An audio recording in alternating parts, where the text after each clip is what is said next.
मेंढक और चूहा। एक छोटे से तालाब में एक मेंढक रहता था। उसका कोई मित्र नहीं था।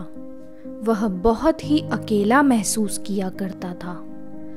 तालाब में केकड़े और मछली तो रहते थे, पर उनसे भी मेंढक की मित्रता नहीं थी। रात में जब भी कोई तारा टूटता तो मेंढक उससे प्रार्थना किया करता कि उसे कोई दोस्त मिल जाए। तालाब के पास ही बिल में एक चूहा रहता था। वह बहुत ही मस्त मौला था। एक दिन मेंढक को चुपचाप बैठा देखकर उसने मेंढक से पूछा, कैसे हो मित्र? मेंढक ने अपनी आंखें नचाते हुए कहा, मैं बहुत ही अकेला और दुखी हूँ। मैं हूं ना तुम्हारा मित्र।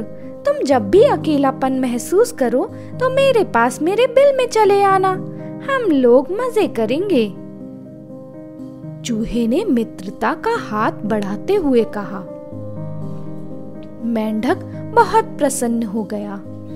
उस दिन से दोनों में मित्रता हो गई और तालाब के किनारे साथ साथ बैठकर घंटों तक बातें करते हुए दोनों समय बिताने लगे। एक दिन मेंढक को एक उपाय सूझा। उसने चूहे से कहा, हम लोग एक धागा लेकर अपने अपने पैरों में उससे बांध लेते हैं। बंधे रहेंगे तो जब मैं तुम्हें याद करूंगा तो हल्का सा धागा खींच दूंगा। इससे तुम्हें मेरे मन की बात पता चल जाएगी। चूहे को यह उपाय पसंद आ गया। एक धागा लेकर एक छोर मेंढक ने अपने पैर में बांध लिया और दूसरा छोर चूहे ने अपने पैर में बांध लिया।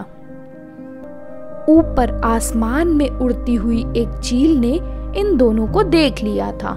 चील उड़ती हुई आई और उसने चूहे को पकड़ना चाहा। उसे देखते ही मेंढक फुर्ती से तालाब में कूद गया। उसके साथ चूहा भी पैर बंधा होने के कारण पानी में चला गया। वह तैर नहीं पाया और डूबकर मर गया। थोड़े समय बाद चूहे का शरीर पानी से फूलकर तालाब के पानी की सतह पर आ गया। चील अभी भी ऊपर मंडरा रही थी। वह नीचे आई और चूहे को अपनी चोंच में दबाकर उड़ चली। धागे से पैर बंधा होने के कारण मेंढक भी चूहे के साथ ही चील का भोजन बनने के लिए उड़ चला। तो बच्चों, इस कहानी से हमें ये शिक्षा मिलती है कि मूर्खों के साथ मित्रता नहीं करनी चाहिए।